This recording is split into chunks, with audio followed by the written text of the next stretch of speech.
From the world of AV programming and control with James King, I'm Steve Greenblatt, and this is Ask the Programmer. James, how are you today? It's good to be back for another exciting episode.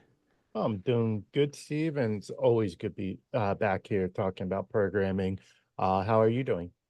Doing all right. I'm looking forward to talking about this one in particular because we hit a milestone recently, and this is our the end of our fourth year doing Ask the Programmer every week, and Yeah, I think we should both be proud of ourselves. yeah, no, it definitely it takes some dedication to reach the 4 year mark. So definitely it's a good thing, and it's been a great journey. For those of you who haven't been with us since the beginning, James and I knew each other through social media, and we really connected at a HETMA conference 4 years ago, and he and I had the common bond of doing programming, but looked at things from a different perspective because my company has always been an independent programming company. He's been in higher ed and really an in-house programmer, and uh, the combination really led to some really good discussions. And I know in particular I remember doing a programming versus configuration session at that HETMA conference, and after that session, there were just all these questions that came up, and that's really where we came up with the title to try to answer those common questions that people have about programming. And Ask the Programmer seemed like a good title, and we've run with it. And 4 years later, we're still trying to serve content that is geared toward the programming community, but also toward people who want to learn more about programming. So um, it begs to question, what's really changed in these last 4 years, and how has programming changed? And I won't ask too many compound questions, but there's more questions that we could ask beyond that. What are your thoughts, James? Oh, so first thought is, yeah, there's always more questions. I always love a quote from a TV show. It might have been from a movie as well. It was a show my brother used to watch called Stargate, and the quote is, "Questions are plentiful, answers are limited." And then so yeah, it's been great, but really what has changed in the 4 years?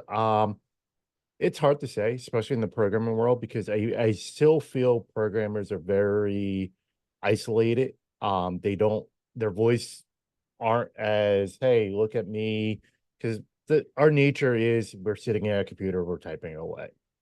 Um, but in my interactions through the community, out in the world and stuff, I hear from even non-programmers more listeners who are now understanding the value programmers bring. It's no longer just a line item that, oh, we're paying you X number of dollars and what are we getting type deal. It's they see the struggle, they see the value they're getting.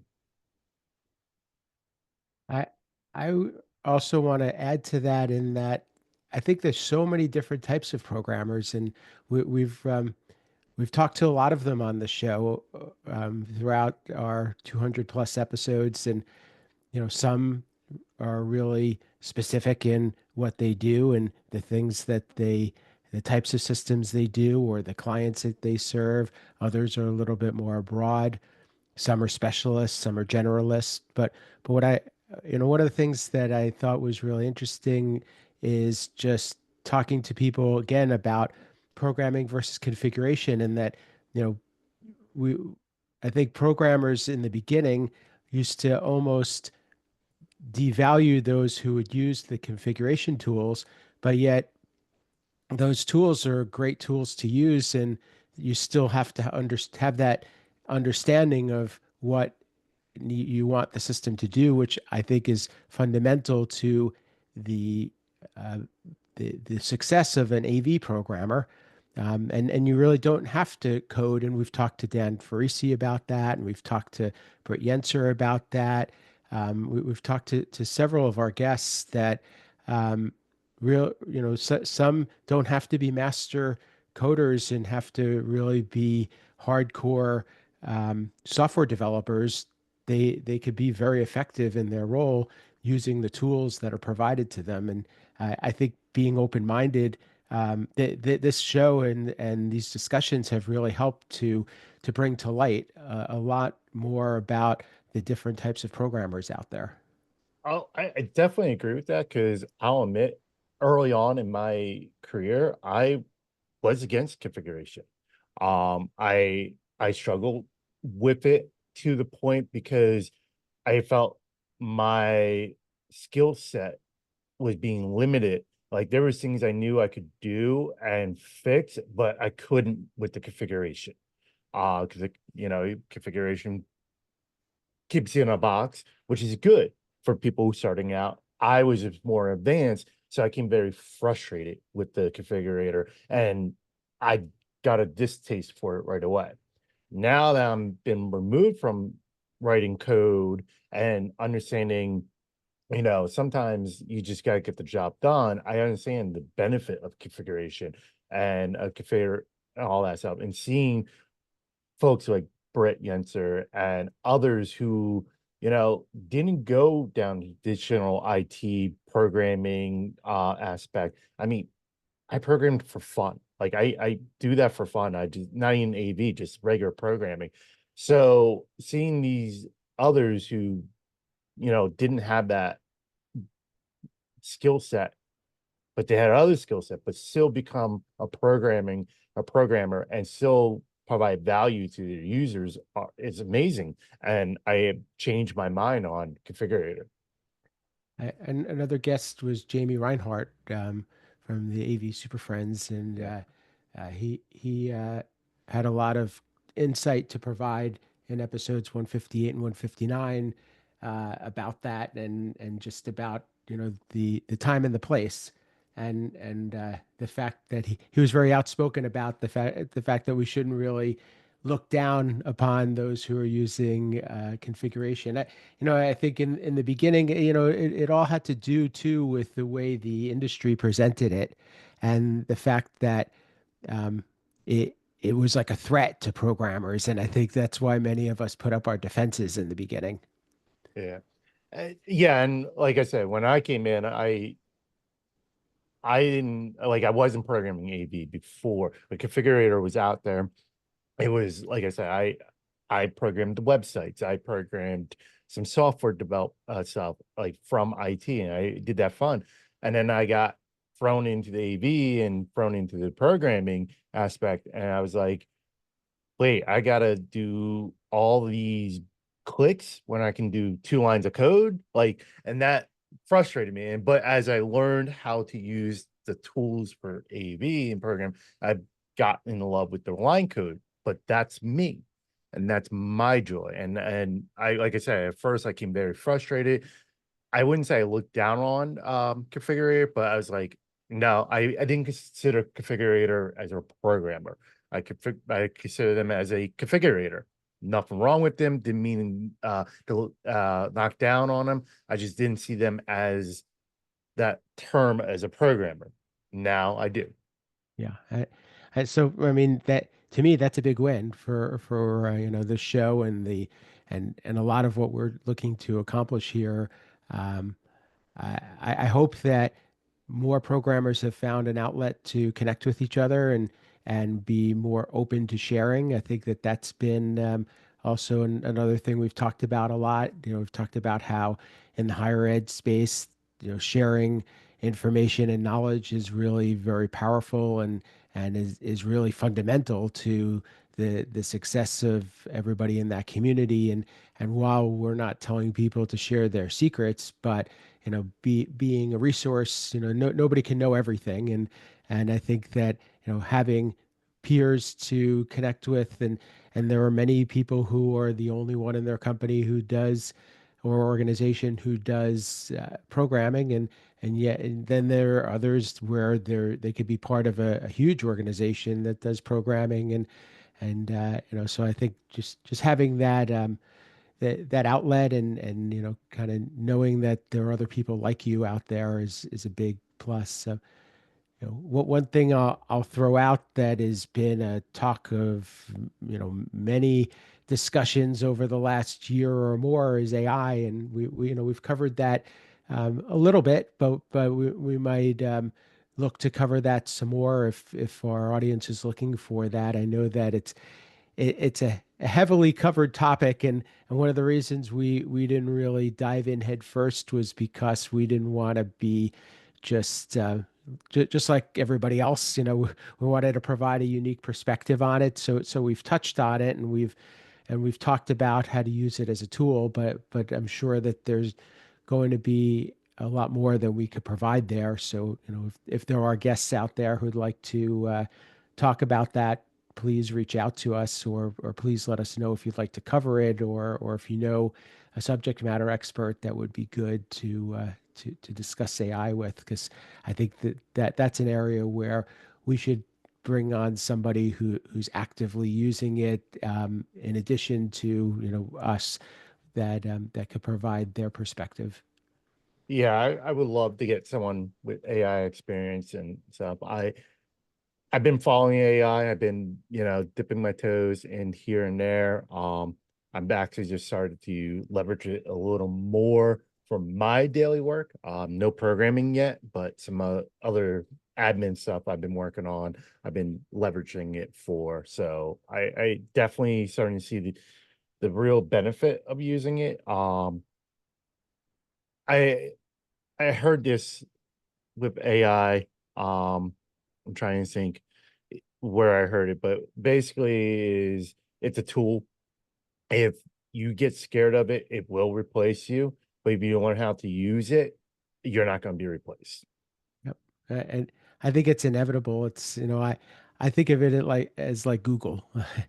How could we survive without Google? And AI is Google plus, and but it's not going to do your job for you. You have to understand how to take that power of it and implement it for the things that you're trying to do. But if you're not doing it, you're going to be left behind, certainly in the coming years. Yeah, and AI is just going to get more powerful. And we just got to make sure that we understand and use the tool. I prime example. I remember from the podcast I listened to that talked about they compare AI to fire. You think about fire. Fire can be either good or bad. The key is being able to control it. And same with AI. It could be either good or bad. The key is to control it. And that's where the benefit comes from AI. Yeah, for sure. And that's yet another good analogy. It's something that isn't going to go away, and it's only going to get bigger, and it's only going to become more powerful. And and I think that if you're not able to be in that conversation, you're going to seem antiquated. So it is in everybody's best interest to understand it, utilize it, and experience it, and then be able to um, provide then be able to be in the conversation, and then learn really how to put it, how to leverage it most effectively. Um, we have always been looking here to raise the bar for programmers, and we've always been looking to um, really, provide more of an identity for what programmers do. And as you said, hopefully we have been able to help to um, bring more value, or bring more um, light to the value of programmers. What do you think moving forward we should expect, or think that we will want to accomplish? Um, what I think I would like to accomplish, and one thing I would like to see more is a little more active from our listeners, more questions coming in. I know Dan Parisi does a really good job of coordinating and correlating questions from his readers. I would love to hear from our community because we know, see, you and I know they're out there. I remember my first Infocom after we started as a programmer, and I had multiple people come up to me and going, "Hey, I'm a fan of Ask the Programmer." I'm like, "Really? People are listening?" um, so it's definitely we have an audience. I just hopefully would love to see more interactions, not to say like, hey, we all need to kumbaya, go out the beer, but just more chatter and get their voices out there. I would agree with that. Certainly, if you're taking the time to listen, providing us with some input or feedback would be very valuable because we'll help to make sure that you're going to get what you want. And trust me, you're not in a huge pool where you're not going to be heard. And so likely we're going to make sure that our content does cover some of the things in within our power to that you're asking for. Um, I'd also like to see more programmers kind of step up and put themselves out there more. I know it's hard. I know that it's not in a programmer's nature. I know that programmers will always opt to be behind the scenes and be doing their thing, and most of them have an introvert personality, and as do I.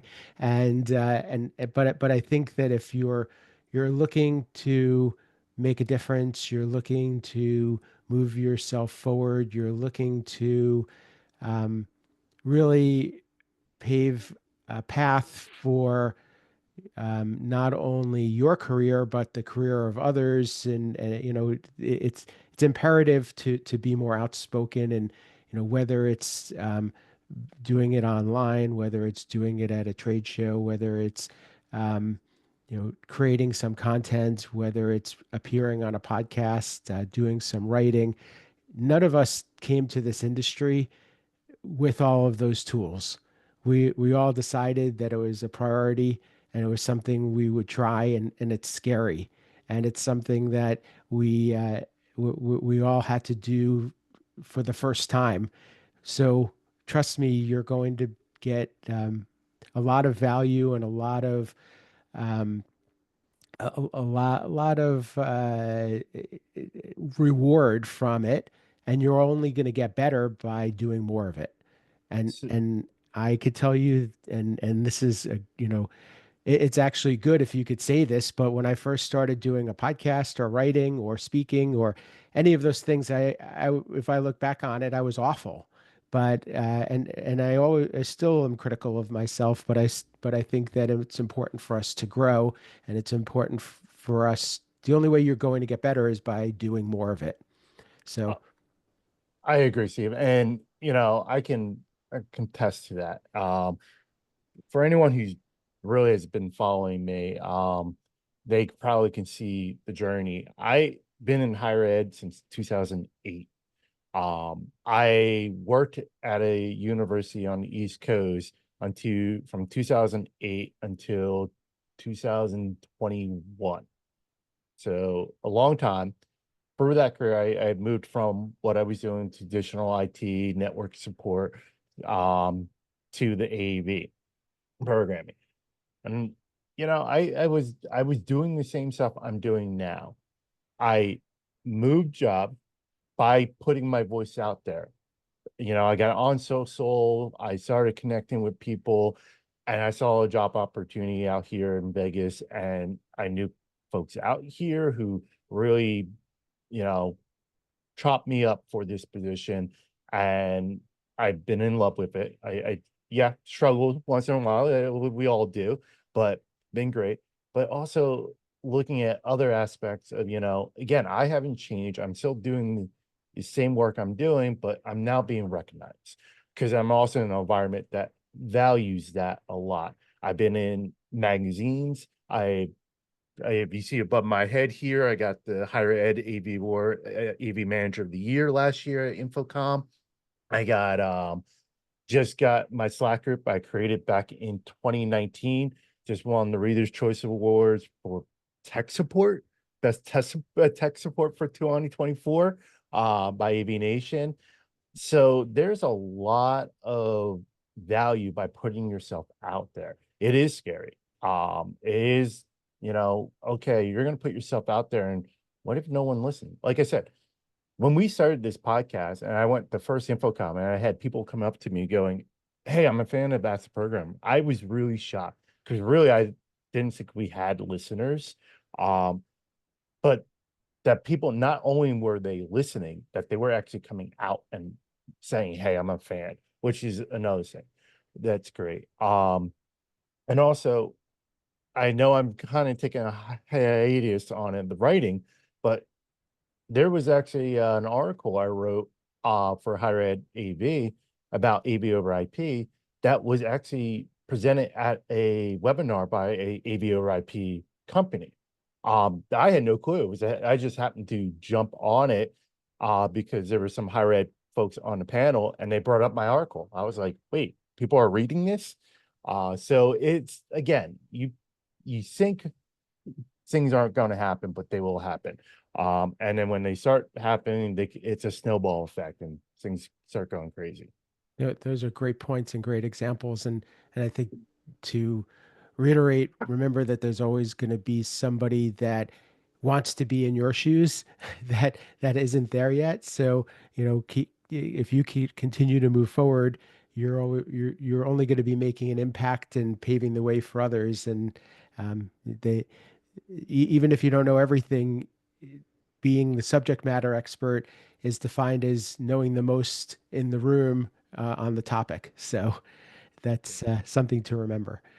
I think this is a good way for us to wrap this one up. But it's been a wonderful 4 years. We really appreciate our listeners. James, anything you want to add to that? Oh, no, again, appreciate our listeners. It's great when I'm out at trade show and people are, coming up to me and, connecting with me. I've seen my circle of network expand from this. So again, listeners, you see Steve or I, come up to us to talk to us. We love hearing from you. Send us a DM, send us a connection on LinkedIn, get involved in the community of Ask the Programmer on LinkedIn. Um, it just that what makes this a value is hearing from our listeners. And remember, it's a two-way street. We couldn't be doing this if it wasn't for you out there. So please, continue to engage with us or start to engage with us. We really appreciate it. James, with that said, how can people get in touch with you, learn what you're up to? So I'm on Twitter or X or whatever we're calling it these days. AV_James King. I'm on Blue Sky. Not very active there, but I'm there.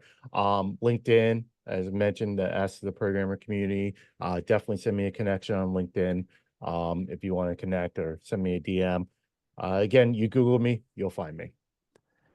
And for me, you could find me as Steve Greenblatt on most social platforms. As James mentioned, LinkedIn is probably a good place. And if you are reaching out for a connection, just let mention Ask the Programmer, and it certainly would be an honor to connect with you. And uh, the Ask the Programmer LinkedIn group is also a place that we would like to encourage more activity and use that as a focal point for this podcast and continuing the conversations, but also giving us some feedback as to what you think and some future topics for discussion. My company, Control Concepts, is a supporter of this podcast, and we provide the building blocks that programmers need to either interface with products or to add functionality to their systems, and all that can be found at controlconcepts.net. And thank you for the past 4 years. We've seen our numbers grow, so that means that we're doing some things right. And we would like to continue to do so and see if we could double our numbers over the next 4 years, if not sooner.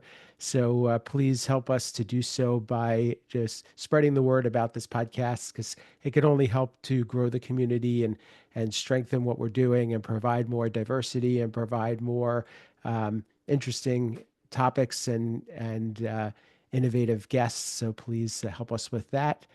We're on YouTube in the video version. We are on your favorite podcast platform in the audio version. So you can find us in different ways. And until next time, this has been Ask the Programmer.